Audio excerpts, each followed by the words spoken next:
I'm about to tell you about a man who thought he owned everything in that house until the day he discovered he never truly owned any of it. Before I get into it, tell me in the comments, what's the worst thing a parent can take from their child? Trust? A sense of belonging? This story stayed with me for a long time. The house on Willowbrook Lane had been quiet for 3 years. Not peaceful quiet, just the kind that settles between two people who have stopped understanding each other but still live under the same roof. I sat at the kitchen table with my hands resting on the worn wooden surface when my father, Garrett, slammed a manila folder down in front of me. "You're signing this today," he said.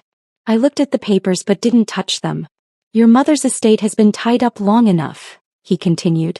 "Sign your share over to me so I can sell this place and move on with my life." For a moment I just stared at him. 3 years ago when my mother died, I thought grief had changed him. Over time I realized it had revealed parts of him I never wanted to see. "No," I said quietly. The room seemed to freeze. His jaw tightened. "What did you just say?" I said no. His eyes narrowed. "This isn't a negotiation. You're 24 years old. You don't need this house." "I do." I shook my head. "I'm not signing anything." The anger he'd been holding back finally erupted. He pushed his chair away and stood so fast it scraped across the floor. "Then get out of my house," he yelled. "Get out tonight. If you won't sign, you don't live here anymore. I didn't raise you to be this selfish." I expected to feel devastated when those words finally came. Instead, I felt strangely calm. I'd been preparing for this moment longer than he knew. Without saying another word, I stood up and walked upstairs. 3 minutes later, I came back down carrying a single suitcase. My father stared at it. "You were already packed?" I looked at him for a long moment. I was ready. Then I walked out the front door without looking back, leaving him alone in the house he believed was entirely his. I didn't drive far after leaving the house. 3 blocks away, I pulled into the parking lot of a small apartment complex and parked in the same spot I'd been using for more than a year. The engine ticked softly as it cooled, but I just sat there with my hands on the steering wheel, staring through the windshield. My father probably thought I had nowhere to go. He probably imagined I would spend the night at a friend's house, cry for a few hours, then come back and apologize. He had always underestimated how much planning I had done, how long I had been preparing for the day everything finally fell apart. The truth was that I'd been renting this apartment for 18 months. I paid for it with money from my job at the veterinary clinic. Every paycheck, every deposit, every bill had been carefully managed without him knowing. Not because I wanted to hide from him, but because I knew I might eventually need a place where his anger couldn't reach me. I grabbed my suitcase and climbed the stairs to the second floor. The apartment wasn't fancy. It had a worn couch, a small dining table, and a kitchen that rarely saw more than coffee and microwave meals. But it was mine. As soon as I stepped inside, the silence felt different from the silence at Willowbrook Lane. This wasn't the silence of tension. It was the silence of freedom. I set my suitcase beside the couch and walked toward the refrigerator. A photograph was held there by a small cardinal-shaped magnet. It showed my mother standing in front of our house years earlier, smiling with one arm wrapped around my shoulders. For a moment I just stared at her face.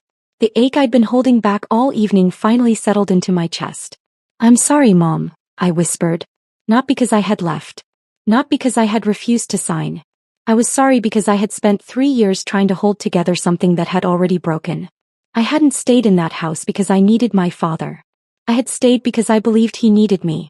And now, sitting alone in my apartment, I realized something painful. The person I'd been protecting all those years had never understood the sacrifice I was making. My father didn't sleep that night. At least that's what I learned later. After I left, he stayed alone in the house on Willowbrook Lane, convinced that I would come back before morning. He had spent years believing that every disagreement ended the same way, with him getting what he wanted. In his mind, this would be no different. He sat in the living room with a glass of whiskey in his hand, staring at the front door. Every sound outside caught his attention. A passing car. Footsteps on the sidewalk. The wind moving through the trees. Each time he thought it might be me returning. But I never did. As the hours dragged by, he kept repeating the same story to himself. I was being dramatic. I was trying to punish him. I would eventually realize I had nowhere else to go. The more he repeated those thoughts, the more he believed them. Around 2 in the morning, he finally got up from the couch and walked upstairs. Maybe he wanted proof that I would return. Maybe he wanted reassurance that he had done the right thing. When he opened my bedroom door, he stopped. The room was almost empty. The closet doors stood open. Most of my clothes were gone. The shelves that once held books and photographs looked strangely bare. For the first time that night, uncertainty crept into his mind. He stepped farther inside and looked around slowly. The room didn't look like it belonged to someone who planned to come back tomorrow.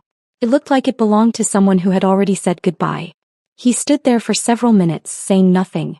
A small part of him understood what that meant. Not guilt. Not yet. Just the first crack in the certainty he'd carried for years. Instead of examining that feeling, he pushed it away. "This is her fault," he muttered to himself. The words sounded weaker in the empty room than they had in his head.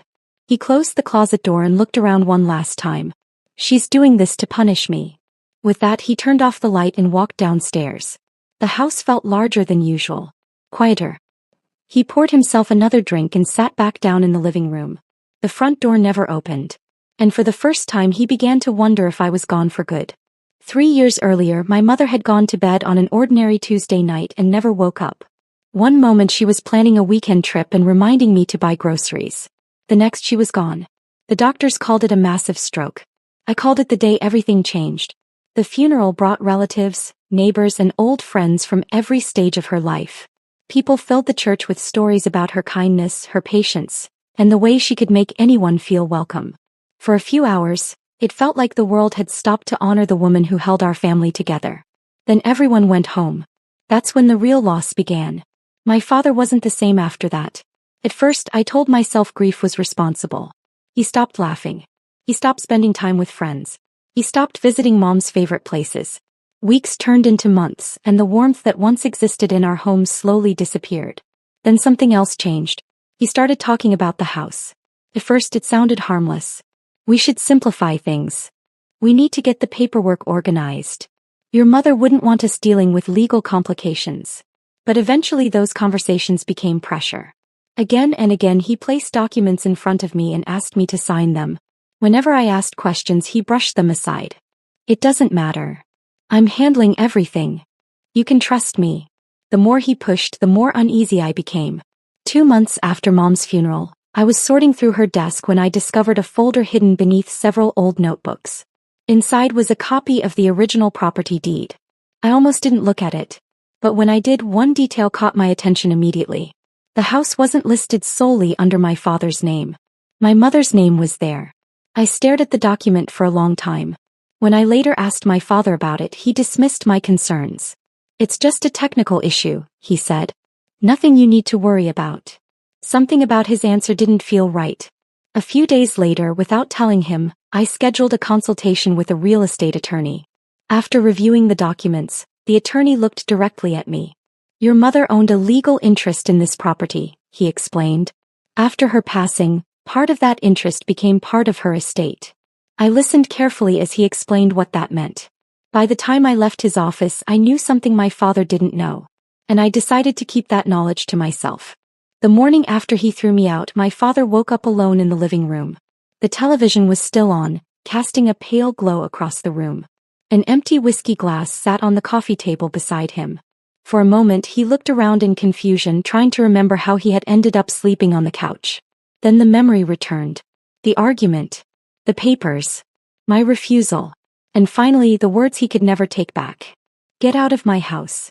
He rubbed his face and sat upright. The house felt unusually still. No footsteps upstairs. No sound coming from the kitchen. No sign that anyone else lived there. For years, my presence had become part of the background of his life. He rarely acknowledged it, but it was always there. Now it wasn't. He walked into the kitchen and immediately noticed my coffee mug sitting in the sink. It was a small thing, but he found himself staring at it longer than expected. The empty chair at the table caught his attention next. Just 24 hours earlier I had been sitting there. Now there was only silence. "She'll come back," he muttered. The words sounded more like a hope than a certainty. He made coffee and sat at the table.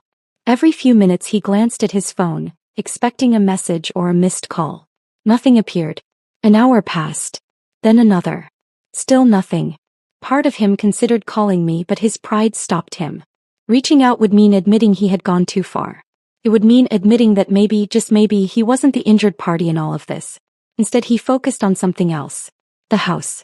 If he could prove the property belonged entirely to him, then everything else would make sense. I would realize I was wrong. I would apologize. The situation would fix itself. At least that's what he told himself. Determined to find evidence, he headed toward the spare room that had slowly become a storage space over the years. Dust-covered boxes lined the walls.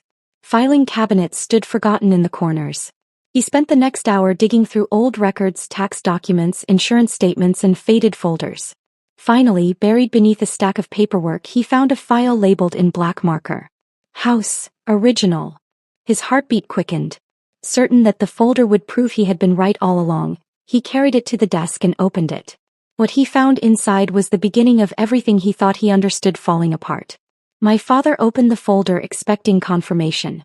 In his mind, the documents inside would finally prove what he had believed for years, that the house belonged to him and that I had been standing in the way of something that was rightfully his. Instead, the first page made his stomach drop. It was a copy of the original property deed. He adjusted his glasses and read it once. Then he read it again. And then a third time. The words remained exactly the same. My mother's name appeared at the top of the document. Not his. Carol N. Presley was listed as the primary owner when the property was purchased decades earlier. My father's name appeared as a joint tenant, but the document was far more complicated than he had convinced himself it was. He sat down heavily in the chair. This can't be right, he whispered. For several minutes he searched through the rest of the folder, hoping to find another document that would somehow erase what he had just seen. Nothing did. Every page pointed to the same reality. The house had never belonged solely to him. His hands trembled as he reached for his phone and called the attorney who had handled much of the paperwork after my mother's death. The lawyer answered after a few rings. Garrett, what can I do for you? My father wasted no time. I'm looking at the deed right now, he said. There has to be some mistake. There was a brief silence. What mistake? The house. Carol's ownership. Elena's claim. None of this makes sense. The lawyer sighed. Garrett, we've discussed this before. No, we haven't. Yes, we have. 18 months ago. My father gripped the phone tighter. The lawyer continued carefully. When Carol passed away, her interest in the property became part of her estate. Elena inherited legal rights connected to that estate. She has every right to refuse a sale. The room seemed to spin around him. You never explained it like that. I did, the lawyer replied. You just didn't want to hear it. The words hit harder than any argument ever could. After the call ended, my father remained seated on the floor beside the filing cabinet. For years he had treated me like an obstacle standing between him and what he wanted. Now he was facing a truth he could no longer ignore. I hadn't been preventing him from selling the house. I had possessed the power to stop him all along. And he had thrown me out without ever realizing it. For the first time since I left, fear began replacing certainty. The rest of that day became a desperate search for answers. After speaking with the first attorney, my father contacted 3 more lawyers, convinced that someone would tell him what he wanted to hear. He explained the situation repeatedly, each time hoping for a different outcome. The answers never changed. Every attorney confirmed the same thing. I legally owned an interest in the house. I always had. Without my cooperation, no sale could move forward. By late afternoon, the confidence that had carried him through the past 3 years was gone. The certainty that he had been in control of everything had disappeared, replaced by a growing sense of panic. For the first time he called me. When I saw his name appear on my phone, I simply stared at the screen. I didn't answer. A few minutes later he called again. Then again. And again. Each call went to voicemail. Soon messages began arriving. Elena, call me. We need to talk. Please answer. The requests became more urgent with every attempt. But after everything that had happened, I wasn't ready to hear his voice. Back at the house, my father continued searching for something that would make sense of the situation. He wandered upstairs and eventually found himself standing in my bedroom doorway. The room felt emptier than before. This time, however, he wasn't looking for proof that he was right. He was looking for proof that he wasn't completely wrong. He opened drawers and searched shelves until he noticed a folder pushed into the back corner of my closet behind an old storage box. Curious, he pulled it out.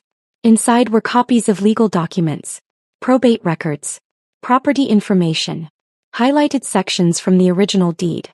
His heartbeat quickened as he turned page after page. Then he found handwritten notes. My notes.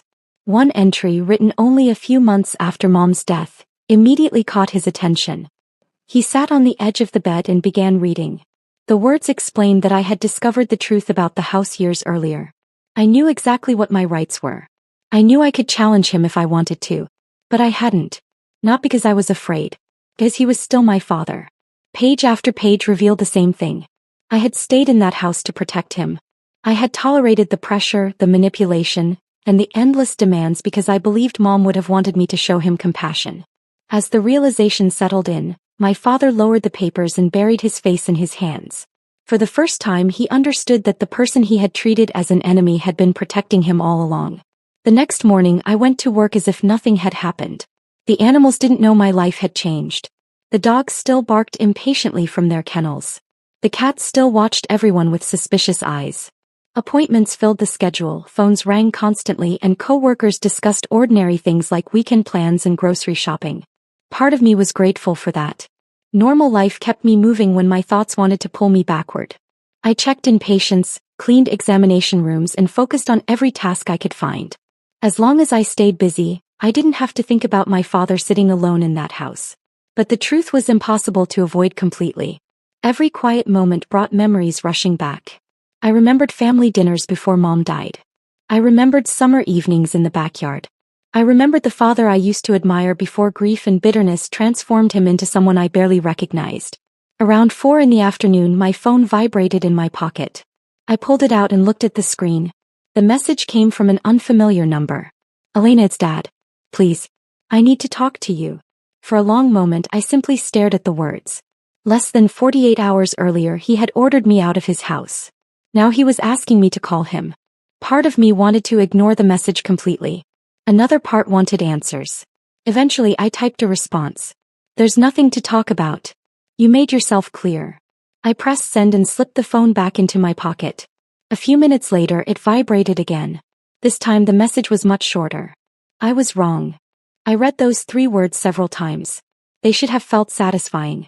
For years I had wanted him to acknowledge what he was doing. I had wanted him to see the pressure, the manipulation, and the hurt he kept causing. Now the admission had finally arrived. Yet instead of relief I felt sadness. Because those words had come only after his control had disappeared. Only after he learned the truth. Only after he realized he needed something from me. I stood alone in the break room staring at the screen. Maybe he truly regretted what he had done. Maybe he finally understood. But understanding didn't erase 3 years of damage. It didn't restore trust. And it didn't change the fact that when he told me to leave, a part of me had realized I no longer had a home there. I locked my phone and slipped it away. Whatever happened next, I wasn't ready to answer him yet. 3 days after I left Willowbrook Lane, I made a decision that surprised even me. I sat alone at my apartment's small kitchen table with a stack of documents in front of me. Beside them rested a cup of coffee that had long since gone cold. For hours I stared at the papers, reading every line carefully. Legally I had options. I could force negotiations. I could demand compensation. I could keep my share of the property indefinitely. After everything that had happened, nobody would have blamed me. But the longer I thought about it, the more I realized the house had never been what I wanted. The house was only a symbol.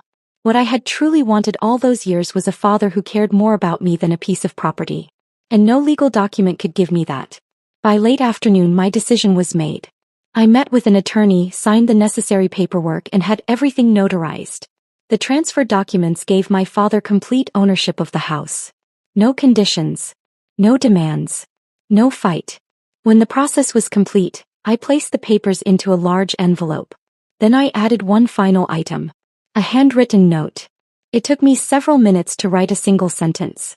When I finished, I sealed the envelope and arranged for a courier to deliver it. The next morning my father answered a knock at the front door. He signed for the package without knowing what it contained. Only after returning to the kitchen table did he open it. The moment he saw the documents, he froze. Page after page confirmed the same thing. I was giving him my share of the property. Completely. Permanently. He turned to the final page and found the note attached near the bottom. His eyes stopped on the handwritten sentence. I didn't want the house. I wanted a father. The words hit harder than any lawsuit ever could. He read them once. Then again.